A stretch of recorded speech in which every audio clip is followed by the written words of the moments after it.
네, 반갑습니다. 강단을 한번 좀 보시죠. 아주 굉장히 예쁜 강단인데요. 제가 이제 저녁에 스크린을 쓸 때 미리 내려놓고 쓰는데, 그러다 보니까 저희 교회 강단이 주는 그 아름다움을 자꾸 가리는 것 같아서, 일단 제가 강연을 시작하면 스크린을 내리려고 저렇게 했습니다. 굉장히 드문 좀 이렇게 강단의 아주 예쁜 모습입니다. 다 보셨죠?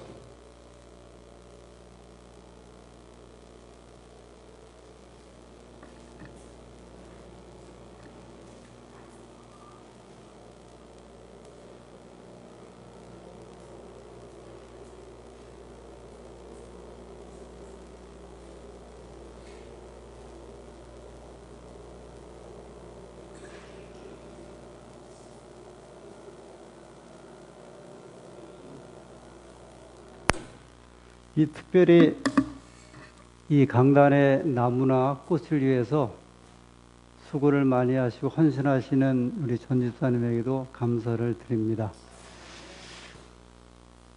안산 시민과 함께하는 21세기 창조과학 세미나입니다.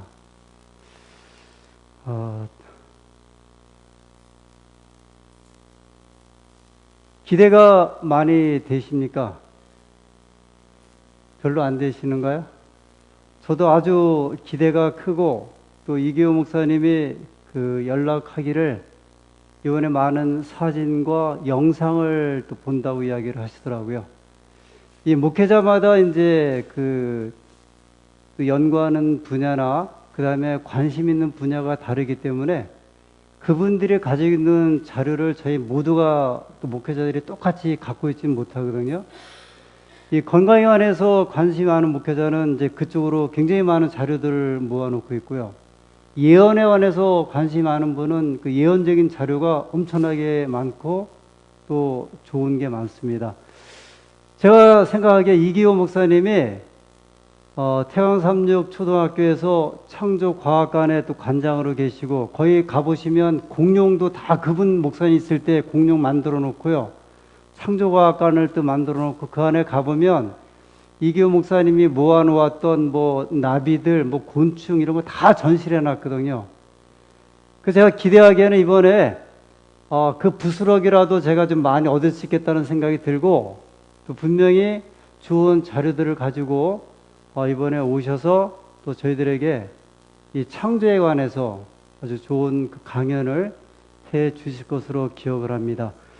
이제 그런 의미에서 전도의 3일을 앞두고 우리가 이제 마지막 금요일이 되는데, 이 시간에 이 창조에 대해서 이미 다 알고 계시지만 어떤 면에서는 이 서론적 그 진술이기도 하고요.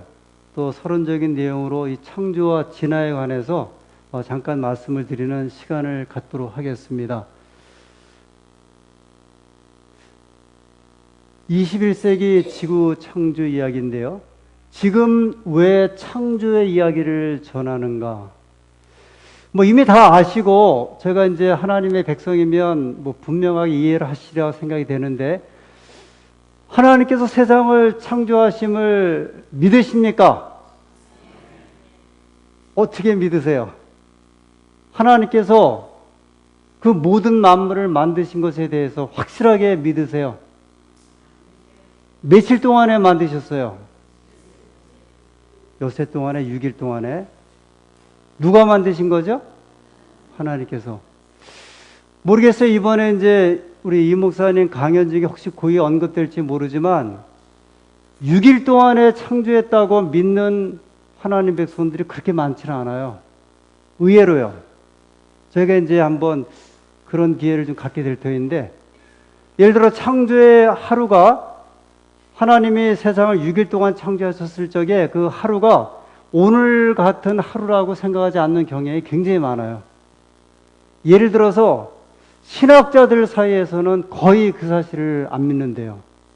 심지어는 천국이 있는 것도 신학자들은 안 믿는다고 이야기를 하더라고요.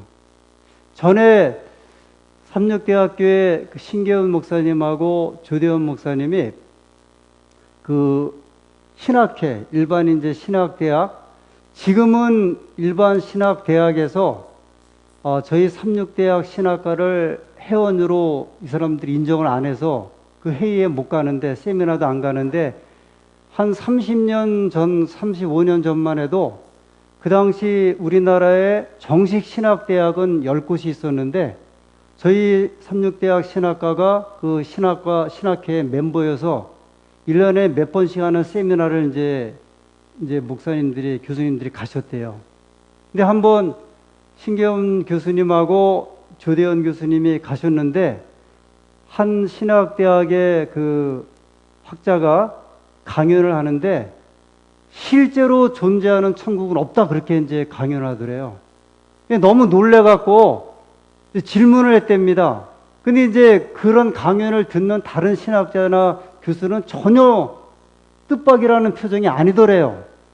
놀란 사람은 누구였냐면 신계훈 목사님하고 조대원 목사님만 놀라고 질문을 했답니다. 아니, 성경에 그렇게 실제하는 천국이 있다고 하는데 왜 천국이 없다고 합니까? 그러니까 옆에 있는 교수들이 다 웃더래요.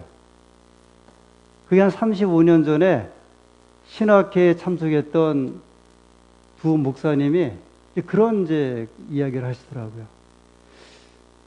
그러니요, 이제 저희가 이제 그런 내용들을 통해서 왜 이렇게 되었는가, 제가 이제 한번 여쭙는데, 정말 6일 동안 세상을 하나님이 창조하셨고 하나님이 모든 만물을 만드셨는가? 그래, 이 창조의 이야기가 21세기인 지금 과연 우리들에게 필요한 것인가? 제가 이번에 창조과학 세미나를 하는 여러 이유 중에 한 가지가, 물론 이제 저도 관심 분야에 상당히 좋은 관심 분야가 이 창조에 관한 주제인데, 특별히 창세기 1장부터 11장까지 이 내용을 대단히 좋아하는 이제 분야이기도 합니다. 그래서 더 기대가 되기도 하고, 우리 젊은 목사님이 이 주제를 어떤 각도에서 이렇게 또 풀어줄 것인지 그런 기대가 있기도 하고요. 또 세대가 지나가면서, 같은 이제 목회자를 할지라도 세대가 지나가면서 이런 기별에 대한 이해나 어떤 확신, 이런 것들이 이렇게 좀 달라지는 경향이 있기도 해요. 예를 들어 우리 부모님 세대가 믿는 신앙이 어떤 생각 표준하고 저희 세대하고 또 젊은 세대하고, 그래서 만약에 제가 젊은 세대인 윤준영 집사님한테, 윤준영 형제한테 창조 믿으세요? 믿으시냐고, 확실하게 6일 동안 창조하신 거 믿어요? 우리 최준길 집사님, 최 집사님은 믿어요? 제가 자꾸 종종 이렇게 믿음의 확인을 좀 하는데, 전도사님 믿으세요? 확실하게 믿어요? 우리 수정 씨는 어떻게 생각해? 믿어요? 오케이. 저희 두 딸이 지금 참석을 했는데, 두 딸은 믿어요? 미루지 말고. 현경이는 믿어? 오케이. 아멘. 그럼 이제 시작을 하겠습니다. 안 믿으면 다시 이제 설명을 하고 들어가야 되는데, 이미, 이제 예를 들어서 사실은 오늘날 워낙 진화론에 대한 영향이 너무 강해갖고요. 이 창조에 관한 이야기를 믿는 그 사람들 집단은 굉장히 소수예요. 이 진화론의 영향이 얼마나 이게 보편화되어 있냐면, 모든 기독교 학교도 다 진화론을 가르치죠. 뭐 삼육학교도 과학교과서에, 왜냐하면 교과서에 있기 때문에 진화론을 가르치고, 그 다음에 이제 끝에 선생님들이 코멘트하거나, 그 다음에 이제 목사님들 성경 공부 시간에 열심히 이제 창조론을 또 가르치고 성경을 이제 가르치죠. 또 어떤 면에서 보면요, 혹시 이렇게 인터넷에 검색해 보면 창조론이 이렇게 소개되고 들어갈 만한 자리가 거의 없어요, 지금은요. 특별히 21세기에 살고 있는 현대인들은 이미 창조에 관한 이야기는 어떻게 생각을 하냐면 교회에 다니는 사람들이 그것도 소수가 아주 극단적으로 믿고 있는 이야기, 그렇게 이제 이야기를 많이 합니다. 그런데 이제 결론적으로 말씀을 드리지만 하나님의 백성들에게 이 주제가 무너지면요, 우리 믿음에 대한 것은 아무것도 아니라는 거죠. 하나님이 존재하지 않고 하나님 세상을 만들지 않았다고 하면 우리 신앙에 대한 근본 자체는 이제 거의 없는 거예요. 근데 이미 신학자들 사이에서도 아주 여러 경향이 들어오면서 이 성경에 대한 이야기들을 거의 신화 스타일로, 그래서 이제 창세기 1장부터 11장은 많은 신학자들은 신화라고 생각을 해요. 신화. 창세기 1장부터 바벨탑 사건까지를 신화. 단군 신화. 그게 왜 단군 신화예요? 단군 신화 믿어요? 우리 안 믿잖아요. 하나님의 아들이 이 땅에 내려와서 마누를 뭐 100일 동안 먹었나? 아니, 그 곰이 100일 동안 먹어서 곰하고 난 사람이 누구예요? 단군이라는 거 아니에요, 우리 조상이. 우리 그거 안 그 신화를 안 믿잖아요. 근데 성경의 이야기를 신화로 해석을 많이 해요. 그것만이 아니에요. 예수님께서 처녀 마리아의 몸에서 태어났다. 그거 많이 안 믿어요. 처녀 잉태한 거. 그 다음에 예수님이 떡 5덩이를 5,000명을 먹였다. 신화로 생각을 해요. 예수님이 무리를 걸어가셨다. 어떤 면에서는 저희가 이제 이번 일주일 동안 다루는 그 주제는 우리 신앙의 기초를 성경 맨 처음에서 다루는 대단히 중요한 주제이기 때문에 제가 여러 번 말씀드린 대로 혹시 구도자가 적게 오거나 그런다 할지라도 저는 교우님들은 절대로 빠지지 마시고 이번 일주일 동안에 뭐 사경 공부 겸 성경 공부를 아주 본격적으로 창조에 관한 이야기를 일주일 동안 아주 집중적으로 하신다 생각을 하시고, 제가 아까 어느 집사님들이 그랬어요. 오늘 못하는 일을 내일 한다고 생각하시면 안 돼요. 내일 할 일을 오늘 하려고 생각하셔도 안 되고요. 그래서 어떠한 일이 있다 할지라도 다 열일을 제쳐놓으시고 이번 일주일 동안에 참석하시면 제가 확신하건대 분명히 믿음에 아주 큰 진보를 이루시게 되고 큰 은혜를 받으시라고 생각이 됩니다. 이미 이제 현재 벌어지는 이런 일들이요, 뭐 하나님을 믿지 않는다든지 재림에 대한 부정이라든지 창조에 대한 부정 이야기는 이미 베드로가 베드로후서에 말씀을 하셨어요. 베드로후서 3장 3절부터 있는 말씀입니다. 베드로후서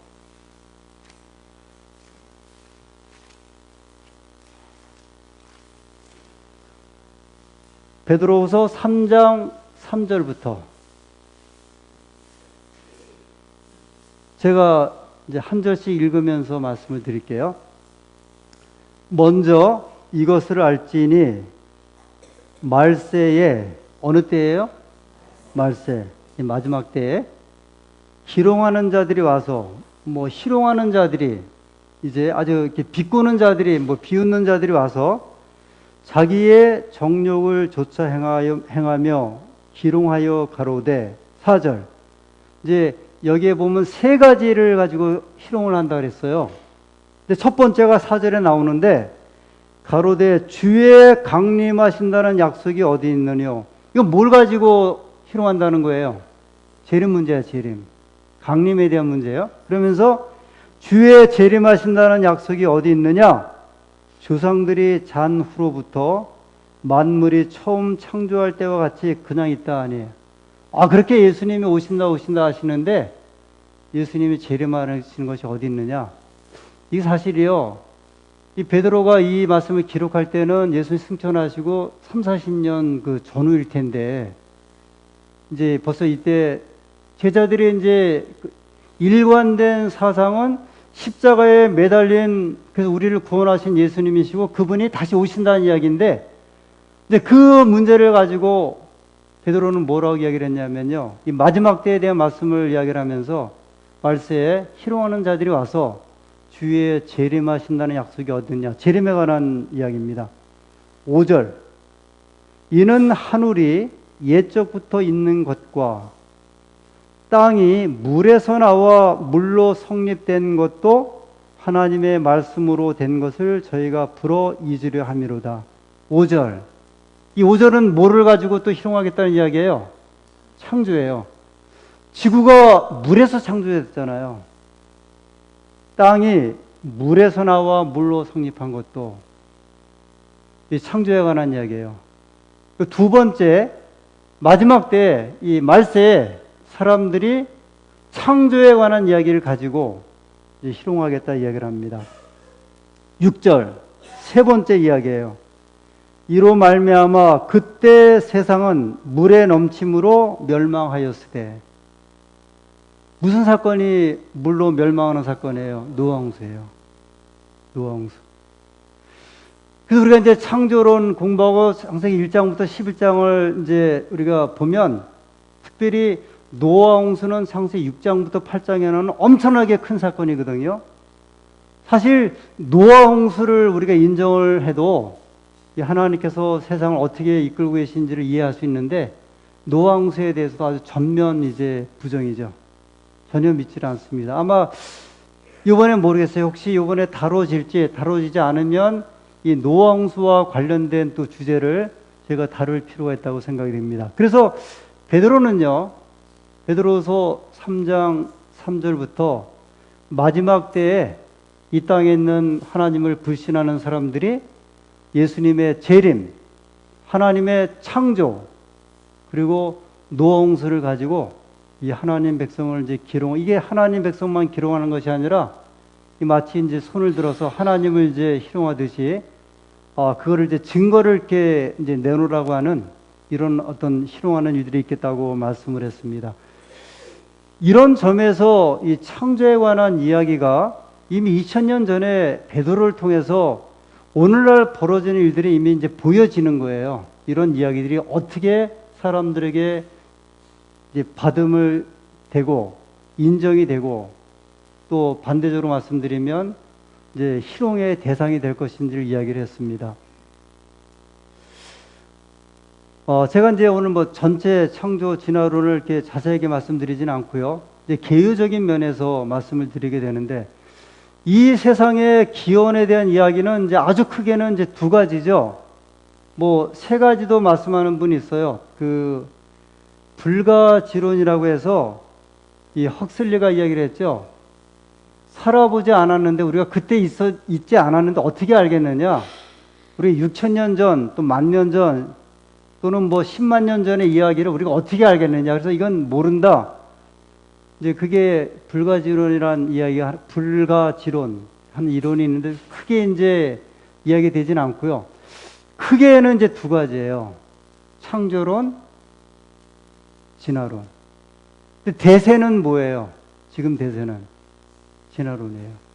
뭐 창조론은 우리가 아는 대로 하나님께서 이 지구의 모든 만물을 이제 만드셨다. 그게 이제 창세기 1장에 나오는 6일 동안, 엿새 동안의 세상을 창조하심에 대한 이야기입니다. 이제 그 내용은 우리가 다음 주부터 시작하는 창조과학 세미나 때 좀 자세하게 저희가 듣게 될 것입니다. 두 번째는 이제 진화론이죠. 진화론은 영국의 그 생물학자인 그 다인이라고 찰스 다인이 이제 이 사람이 나름대로 학술 연구를 하고 그 다음에 섬을 다니면서 그가 이제 연구한 하나의 그 결과로 1859년에 발표한 이론입니다. 이것은 창조론은 이제 하나님께서 세상을 창조하셨다. 창조의 주체가 있고 그 주체가 누구라고요? 하나님이시고 하나님께서 성경 창세기를 통해서 그 내용을 말씀하셨다. 이제 그 내용이고 진화론은 하나님은 전혀 상관이 없고요. 신적인 어떤 관여나 신적인 창조는 없고 아주 순수하게 우연히 우리가 그걸 가르쳐 우연 발생설 그러는데요. 우연히 이제 20억만 년 전에 이 지구에는 생물체가 전혀 없었는데 그 물은 있었는데요. 물이 마치 그 수프, 뭐 감자죽이나 아니면 이렇게 줍같이 이렇게 끈적끈적한 우리 이렇게 물도 보면 흘러가는 물은 이제 깨끗하고 물이 오랫동안 고여있는 물들은 물이 이렇게 끈적끈적하죠? 이제 그런 곳에 여러 이제 아무 생물체도 없는 그때에 하늘에서 이 천둥 번개가 치면서 거기서 영양분들이 그 물에 떨어져 갖고 거기서 이제 아주 우연히 이 아메바라고 하는 한 생명체가 생겨났고 그게 이제 점점점 진화해서 나무도 되고 그다음에 뭐 가재 그다음에 잠자리도 되고 올라가다 보면 짐승들이 되면서 사람까지. 그러니까 이 진화론의 한 이론은 시작은 하나라는 거예요. 이 아메바라고 하는 것을 생명체를 통해서 이게 진화가 돼서 그 진화론의 이야기를 들어보면 예를 들어서 이제 진화론에서 이제 공식으로 이야기하는 것인데 물고기 성경에는 창조론에는 물고기는 하나님이 물고기는 물고기대로 만드셨죠. 사람은 그다음에 새는 새대로 그다음에 식물은 식물대로 다 각기 종류대로 만드셨는데 진화론에는 그것이 아니라 아메바에서 시작을 하면서 진화가 되거든요. 근데 이제 오늘날 물고기가 있는데 물고기는 원래부터 물고기가 아니에요. 진화론에서는 물고기가 왜 물고기가 되었는가? 1억만 년 전에 해초는 뭐예요? 미역이나 다시마 같은 게 1억만 년 사이에 진화해 갖고 만들어 변화된 것이 물고기라는 거예요. 근데 저는 생각해 보세요. 좀 다른 이렇게 살아있는 생물이 이렇게 진화해서 물고기가 됐다 그러면은 좀 이해가 되겠지만 물고기의 조상이 뭐라고요? 미역이나 다시마라는 거예요. 그게 이제 진화론이에요. 그러면서 사람은 원래 조상이 누구였다고 이야기를 합니까? 원숭이라고 하는 거 아니에요. 원숭이에서 이게 이제 진화 거의 100만 년 전에 사람 같은 형태가 되면서 서갖고 어떤 분은 오늘날 너무 이제 이 컴퓨터에 몰두해갖고 도로 원숭이가 돼간다고 할 정도로 그러니까 진화론의 이야기는 사람의 조상은 원숭이이고 원숭이도 갑자기 원숭이가 생긴 게 아니라 원숭이에 또 조상이 있다는 거예요. 그게 내려가면서 쭉 내려가면 나중에 물속에서 작은 아메바가 생물체가 시작을 해갖고 진화되면서 마침내 목까지 이르게 되었다. 원숭이. 그 다음에 사람. 근데 진화론에서는 저거 상당히 진지한 문제예요. 아주 진지한 문제고, 그 다음에 오늘날 이제 과학계에서는 아주 정설이고, 진화론이 이제 정설이죠. 그 다음에 그렇게 되었다. 이 창조의 역사는요, 아마 이제 고대로부터 근세까지 1800년대까지 아마 거의 1700년대까지는 창조론이 대세예요. 하나님이 세상을 창조했다고 다 믿었어요.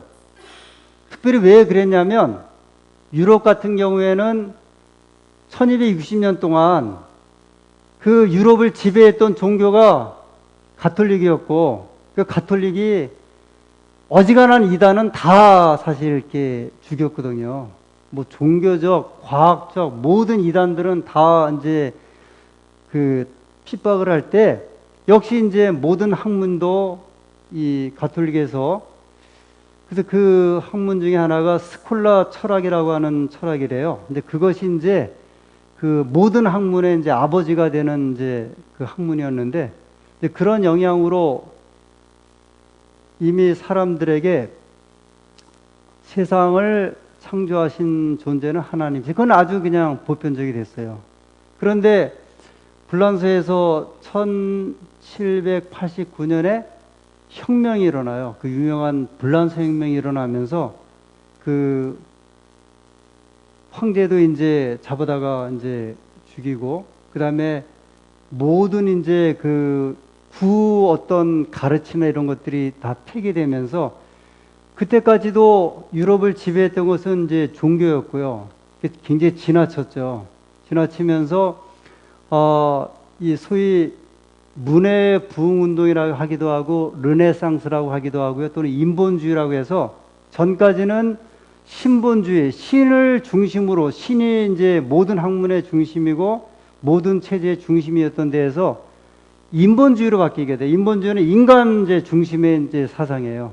그러니까 완전히 그 개방이 된 거죠. 그래서 우리가 르네상스라고 하는 어떤 이제 그게 일어나면서 성경이 자연히 제 1순위로 뭐가 되냐면 이게 이제 도태 대상이 되는 거예요. 그래서 이제 이 성경에 보면 성경을 이제 보긴 보되 예를 들어서 하나님이 세상을 창조한 이야기는 이 새빨간 거짓말이다. 그래갖고 빨간색을 칠해요. 그 다음에 아까 말씀드린 이제 마리아가 어떻게 예수님 마리아를 통해서 처녀에서 어떻게 그 새빨간 거짓말. 그래갖고 무지개 성경이라는 게 한동안 나왔었대요. 유럽에서. 이게 뭐냐면 이제 빨주 노초 파남보 이런 식으로 여기다가 요거는 완전히 새빨간 거짓말이라 믿을 수 없는 이야기. 요거는 그 다음에 믿을 수 없는 이야기. 요거는 제일 믿을 수 있는 이야기라고 무지개 성경이 다 나왔고요. 그 다음에 7일 제도는 어디서 나온 거예요? 성경에서 나온 제도잖아요. 성경에서 나온 7일 제도가 기분이 나쁘니까 프랑스에서 이 7일 제도를 없애버리고 9일 제도, 10일 제도, 심지어는 14일 제도까지 만들었어요. 왜냐하면 일주일 단위가 다른 거, 예를 들어 1년 단위나 한 달 단위는 다 달과 태양을 가지고 계산한 건데 일주일 제도는 어디서 나온 거냐? 성경이거든요. 그래서 이제 그걸 안 믿으려고 9일 제도도 있었고 10일 제도도 있었고 다 바꿔버린 거예요. 그런데 그렇게 여러 해를 하다 보니까 사람들이 못 견디려. 예를 들어 9일 일하고 10일째 쉬는 10일 제도, 14일 일하고 15일째 이제 쉬는 제도를 하니까 사람들이 견디지 못해갖고 도로 바꿔버렸어요. 그 정도로 이 성경의 이야기들을 갖다가 이제 다 무시하기 시작을 하면서 유럽을 중심으로 이제 그 소위 그 잘못된 이제 가르침들이 생겨나기 시작을 하죠. 1848년에 그 칼 마르크스의 이 공산주의 사상, 이것도 이제 무신론이거든요. 그 다음에 니체가 자라투스트라는 이렇게 말했다. 그 책도 있고 음악도 있어요. 거기서 이제 쓴 책이 뭐냐면 사신론이에요. 사신론. 신은 죽었다. 유명한 신 죽었다는 거거든요. 그 다음에 1859년에 찰스 다윈이 이제 쓴 책이 뭐냐면 종의 기원이에요. 그 종의 기원은 뭐냐면 하나님이 이제 그 전까지는 아까 말씀드린 대로 모든 유럽의 이제 그 세계는 신이 창조하신 것으로 이제 다 믿다가 문해 부흥, 예를 들어 소위 르네상스가 되면서 옛날 그 제도와 그 모든 것이 다 이제 다 해파되는 거죠. 그러면서 하나님이 세상을 창조하신 것이 아니라, 왜냐하면 성경은 이미 무슨 책으로 이제 바뀌었어요. 이 무지개 성경으로 바뀌면서 믿지 않을 때 이제 이 다윈이 그가 연구를 통해서 만들어낸 이론이 뭐냐면 하나님이 세상을 창조하신 것이 아니라 우연히, 그래서 우연히 생물체가 생겨나면서 그 나온 유명한 말이 적자생존이에요. 강한 놈이 약한 놈을 이제 잡아먹으면서 이 세상이 진화되는 것이다. 그래서 이 세상은 강한 자가 살아남고, 그래서 이 진화론이 나왔을 때 제일 흡수하기 좋았던 나라가 뭐냐면 공산주의 국가들이에요. 왜냐하면 공산주의 국가는 유물론이거든요. 기독교는 유신론이야. 신을 존재를 믿는 이제 거고요. 유물론은 빵이 신이라는 거예요. 그러니까 이제 사람도 뭐로 보냐면 도구로 보는 거죠. 물건으로 보는 건데, 그러니까 마음대로 죽이죠. 근데 유신론적 입장에서, 성경 신앙 입장에서 사람을 마음대로 죽일 수가 없거든요. 그런데 이 진화론이 어디로 이제 제일 먼저 들어갔냐면 공산주의 국가로 들어가면서 공산주의에서 이 학문이 이제 발전하기 시작을 해요. 처음에는. 그러다가 보편화되면서, 그래서 예전에도 이제 그런 이야기 있었죠. 이 이놈의 세상, 2등은 알아주지 않는 세상, 1등만 알아주는 세상이 경쟁에 대한 이야기거든요. 근데 그 밑바닥에는, 밑받침에는 진화론적 사고가 이제 깔려 있는 거죠. 이 사상적인 영향을 많이 받아갖고, 이제 1등 우선, 그래서 이제 그 독일 사람들이 그 유대인도 죽이고 2차 세계대전 일으킬 때 첫 번째가 뭐냐면, 이 세상에서 가장 우성적인 민족, 우등 민족은 누구다? 독일인이다. 그래서 금발에, 독일 사람들이 잘생겼잖아요. 그 다음에 파란 눈에. 근데 독일 사람들에게 제일 열등감을 주는 민족이 있었는데 유대인들이래요. 유대인들의 지적인 능력은 독일인들이 못 따라갔거든요. 그래서 이제 그 1등 민족 앞에 그 유대인들이 거침이 되고, 거침없이 이제 이렇게 죽이는 이런 일이 생기면서 이 진화론적인 어떤 이런 그 사상이 이렇게 보편화되는 그런 현상으로 내려오게 되었습니다. 그것이 이제 지금까지 내려오면서요, 급격하게 이 진화론이 과학계를 이제 지배하는 거죠. 근데 이렇게 이제 양심적으로 이야기하는 분들도 있어요. 왜 우리가 진화론을 믿는가? 세상에는 진화론하고 창조론밖에 없는데, 이 세상의 기원에 대해서, 근데 창조론은 어디서 나온 이야기예요? 성경 이야기니까 어떻게 우리 과학자들이 성경의 종교적인 이야기를 믿느냐? 그게 이제 또 많은 의견이래요. 그거에 대처할만 다른 이론이 없었거든요. 그래서 우리가 진화론을, 왜냐면 이제 사람이 생겨난 기원에 대해서 무엇인가 설명을 해줘야 되는데, 그 설명을 과학적으로 할 수 있는 것은 뭐냐면, 그래도 진화론이다. 근데 사실은 진화론이나 창조론이나 과학적으로는 규명이 안 된 학문이에요. 그 진화론도 그래요. 진화설 또는 격변설, 어떤 설이지 어떤 진화 원칙, 철칙은 아니에요. 왜냐하면 철칙과 법칙은 법칙으로 나와야 되는데, 진화론도 법칙으로 이렇게 증명되거나 규명되거나 그렇게 할 수 있는 것은 아니에요. 그러나 다만 종교적인 이야기가 창조론에 포함되어 있기 때문에 이제 그것을 받아들일 수 없다. 지금도 이제 여기 논쟁할 때 보면 하는 이야기가, 어떻게 우리가 종교적인 이야기를 학문으로 받아들일 수 있느냐. 그래서 이제 몇십 년 전부터 나온 이야기가 이제 이 창조론을 믿는 과학자들이 많잖아요. 그리스도인 과학자들이. 그래서 만들어낸 이론이라기보다 지적 설계론, 지적인 존재가 설계해서 예를 들면 이 모든 만물을 만들었다. 물론 여러 가지 이제 저기 차이는 있지만, 예를 들어 모르겠어, 우리 여기 구태영 청년도 있는데, 유전학을 깊이 연구하는 사람들은 신의 존재를 다 믿는다 그러대요. 뭐 그런 이야기를 제가 들었어요.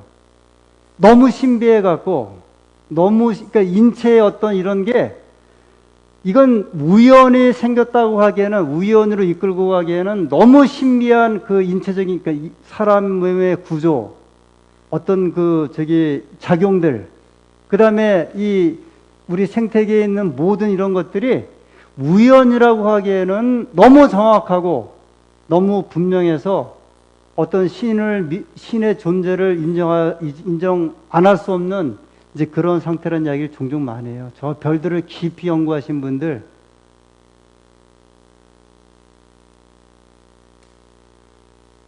현대 사회의 창조론 논쟁은 아주 많았는데, 이제 뭐 원숭이 재판도 있었고요. 하여튼 아주 격렬한 재판도 있고, 우리나라에서도 이제 창조론 과학자들이 교육부에다가 소송 걸고, 그 다음에 교육부를 대상을 해서 헌법 소원 걸고 그러죠. 이야기는 뭐냐면 그런 겁니다. 어차피 진화론도 과학적으로 증명되지 않은 거기 때문에 왜 이론을 진화론만 가르치냐 이거예요. 창조론도 교과서에 실어서 학생들로 하여금 판단할 수 있도록 해야 되지 않느냐. 근데 이런 이제 논쟁이 미국에서 한국에서 계속 있어 왔어요. 사실 그 말도 맞긴 맞거든요. 미국 같은 경우는 이것이 계속 이제 지금까지도, 최근에는 2005년까지도 이제 이 재판이 벌어져 갔고요. 아주 미국이라는 사회가 이제 들썩들썩하기도 하고. 그래서 그 요지는 뭐냐면, 진화론이라고 하는 이야기도 과학적으로 증명할 수 없고 규명되지 않는 것인데, 창조론도 교과서에 올려서 같이 한번 연구해보자, 이제 이런 이야기입니다. 기독교 안에 진화론적 영향이 있었고요. 제가 이제 정리를 좀 하겠습니다. 재림교회의 창조론은 아주 선구자적이에요. 또 어떤 면에서 보면요, 미국의 창조학회, 한국의 창조학회 굉장히 유명하고, 그 창조학회라고 하는 한국 창조학회 이런 데 인터넷에 들어가 보면 자료들이 엄청나거든요. 왜냐하면 이 개신교 안에 과학자들이 워낙 많기 때문에 각 분야에서 이제 그걸 증명하고 소개하는데, 이 모든 창조론의 시발은 재림교회예요. 이제 한 이야기를 말씀드리면, 전에도 이 내용은 좀 드린 것 같은데, 석탄이 원래 우리가 쓰는 석탄의 원재료가 뭐예요? 석탄. 석탄이 뭐가 바뀌어서 석탄이 된 거예요? 나무죠, 나무. 나무예요. 석탄이요. 그래서 지금 저 태백이나 이런 데 석탄 거기 보면 석탄에 나무가 그대로 그냥 꽂혀 있어. 이렇게 탄화가 된 게 나무예요. 석탄의 원재료는 나무예요. 예를 들면 그 10m의 그 나무층이 이렇게 쌓여갖고 뭐 1m를 갖다 이렇게 석탄이 만든다고 하고, 석유의 원료는요, 동물의 기름이라고 이제 일반적으로 알려져 있어요.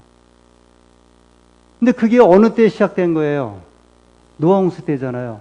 근데 그걸 부주와 선자의 화해 선자가 기록을 했어요. 석탄의 생성과 그 다음에 석유의 생성이 노아홍수 때 이루어진 것으로. 근데 일반 기독교에서는 그걸 전혀 간파를 못하다가 이 창조론과 진화론이 한번 격렬하게 이제 시작될 때 이 개신교회에서 이거 안 되겠다, 우리가 이것을 과학적으로 한번 증명을 하자 해볼 때, 이미 그 당시에 저희 교단에서는 계속적으로 이 노아홍수와 창조에 관한 이야기를 계속 이제 전하고 있었거든요. 근데 재림교회 책에 보니까 석탄이 재료가 나무고, 석유의 원료, 그 재료가 동물의 기름인 것을 알게 돼 갖고요. 거기서 이 사람들이 굉장히 용기를 얻은 거예요. 노아홍수에 대한 증거를 우리가 지금 생각할 때는 석탄이 나무가 이제 탄화돼서 바뀐 것이고, 그 다음에 석유는 이제 동물의 기름과 동물에 의해서 만들었다는 건 사실 지금은 당연하게 이야기를 하지만, 이게 거의 100년 전에는 아무도 몰랐어요. 과학자들도 그렇고요. 그 다음에 종교계는 말할 것도 없고요. 그러면서 이제 여기에 대해서 아주 불이 붙어갖고, 지금은 아주 상당히 이제 여기에 나름대로, 이 구축화된 어떤 과학적 지식 이런 걸 가지고 이제 소개하게 됩니다. 근데 왜 창조론이 중요한가? 하나님 존재에 대한 이 기본이거든요. 이 창세기 1장이 만약에 무시되면 사실은 나머지 이야기는 거의 소용이 없다고 해도 과언이 아니에요. 왜냐하면 이 세상이 만들어진 게 우연히 만들어졌다고 하면, 하나님이 개입할, 예수님이 이 땅에 오셔서 돌아가셨다? 십자가에 돌아가신다? 이게 무슨 이야기가 성립이 되겠어요? 기원전 480년에 그 쿠세르쿠스, 에스더서에 나오는 아하수에로 왕입니다. 이 쿠세르쿠스가 100만 명의 대군을 이끌고 자기 아버지가 못 이뤘던, 이 쿠세르쿠스는 메데페르시아의 왕이죠. 아버지 다리오가 100만의 대군을 이끌고 그리스를 쳤다가 이제 무너졌어요. 거기에 관한 얘기가 300, 그 다음에, 이 영화로도 아마 우리나라에 여러 번 나왔던 것 같아요. 하여튼 그 배경이 되는 이제 왕인데, 이 쿠세르쿠스가 100만을 이끌고 그리스를 치러 이제 들어갔어요. 들어서 어느 날 아하수에로 왕이죠. 언덕에 보니까 자기 그 사병들 100만 명이 모여서 막 천막을 치고, 그 다음에 밥을 막 하고, 그다음 어떤 사람들은 창과 이제 검을 갖다 막 이렇게 이제 그 정비하는 걸 보다가 갑자기 막 통곡을 하기 시작을 했다 그래요. 저 100만 명 가운데 과연 몇 명이나 자기의 집으로 돌아갈 수 있을까? 그걸 이제 보고 통곡을 했다는 거예요. 근데 이 아하수에로 쿠세르쿠스가 자기의 신하들을, 옛날에 이제 황제들은 신하들을 어떤 경우에는요, 짐승보다 더 이제 아래로 취급을 했대요. 아주 노예 같은 그런 존재로 자기를 위해서 사는, 그러니까 거의 사람 취급을 안 했는데, 갑자기 자기에게 뒷머리가 아주 송연해지면서 뒷골이 아주 그냥 미연해지면서요, 사람마다 자기도 황제면 자기 같은 생명이 있고 생각이 있다고 하면, 개성이 있다고 하면, 저 사병들도 사랑하는 가족들이 있고 부모가 있고 그래서 그리워하는 사람이 있을 터인데, 내가 무참하게 저 100만을 끌고 와서 뭐 50만 죽으면 죽고 한 그렇게 자기가 생각한 것에 대해서 아주 크게 뉘우쳤다는 거예요.